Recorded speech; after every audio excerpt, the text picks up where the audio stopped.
You asking at home if this is a wig? Obviously, this is a wig. For those not familiar with me or who I am, I typically wear wigs. I just like to. Thanks for asking. Thanks for being interested in my hair.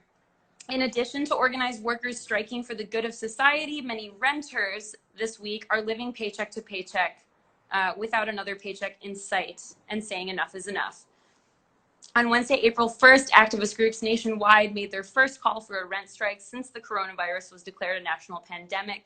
Tenants unions across the country are considering coordinated rent strikes for the future in a move to protect their working class members, many of whom are not sufficiently considered in Congress' $2 trillion coronavirus stimulus package, a lot of which is a bailout for huge corporations. While many state governments are passing legislation to acknowledge the immediate financial burden renters face, most advocates argue anything short of a rent freeze doesn't go far enough in protecting the vulnerable. New York Governor Andrew Cuomo called on banks to waive mortgage payments for up to 3 months, but didn't grant relief to renters, though they are more likely to be living paycheck to paycheck than people who pay mortgages. That's obviously not always true, and everybody's vulnerable at this time. California Governor Gavin Newsom banned the enforcement of eviction orders for renters affected by the coronavirus until the end of May, but many COVID-19 related challenges can't easily be documented on paper, leaving many of these renters without steady income, anxious about what will happen June 1st. I know that's definitely a concern of mine. I get it that we are not going to be evicted immediately if they're not enforcing eviction notices while all of us don't have steady incomes. But what's going to happen when that period is over and all of us owe backlogs of rent and are in debt because of what's happened with this virus?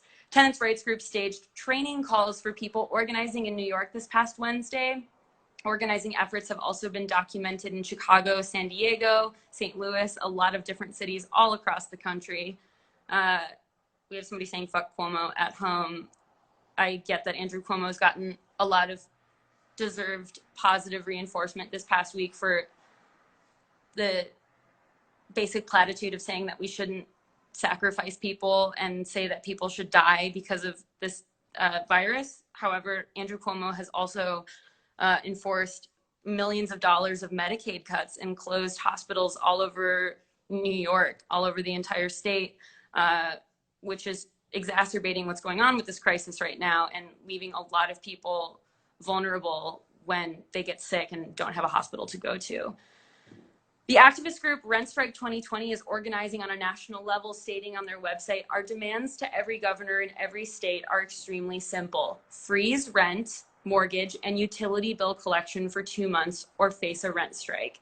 The website 5 Demands Global features a directory of coordinated rent strikes happening around the country and world, a toolkit for organizing a rent strike of your own, and a helpful FAQ page for the uninitiated.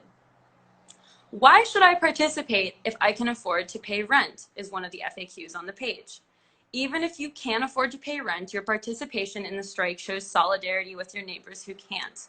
This prevents landlords from singling out the most vulnerable among us who simply can't pay. There is strength in numbers. Those of us who have savings or are able to work from home can effectively leverage our resources by refusing to pay alongside those who can't. A moratorium on rent alone will not protect renters from owing back payment once the moratorium is lifted, making organized efforts around a widespread rent strike an essential part of the coronavirus relief conversation. A rent and debt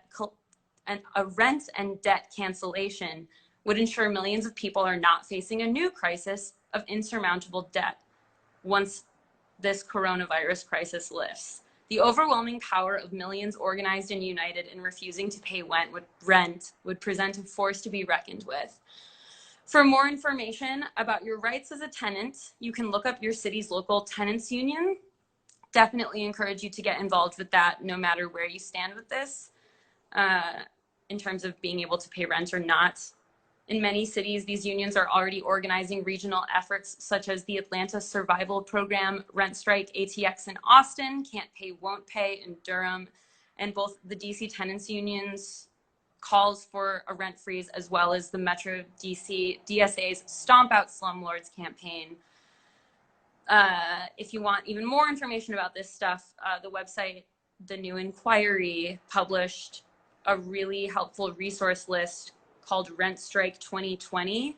You can find that at newinquiry.com/rent-strike-2020. Lots of useful resources there. You can also visit Rent Strike 2020, the numbers 2020.org.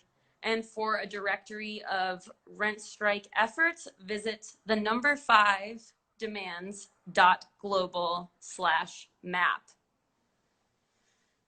If you're able to pay rent this month and for the foreseeable future, but still want to get more involved in efforts to help your neighbors, definitely look up your local tenants union, familiarize yourself with how your local government is handling tenants and rent payment during this crisis, see what kinds of work you can do to stand in solidarity with those who need it.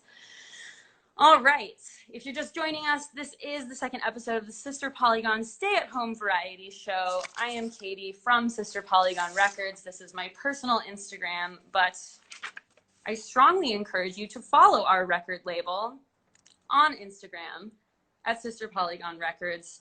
We'll probably be broadcasting our next week's episode from that Instagram account at Sister Polygon Records. Lots of cool new stuff happening. Thank you for the hearts at home. Thank you for the comments. Thanks for being here.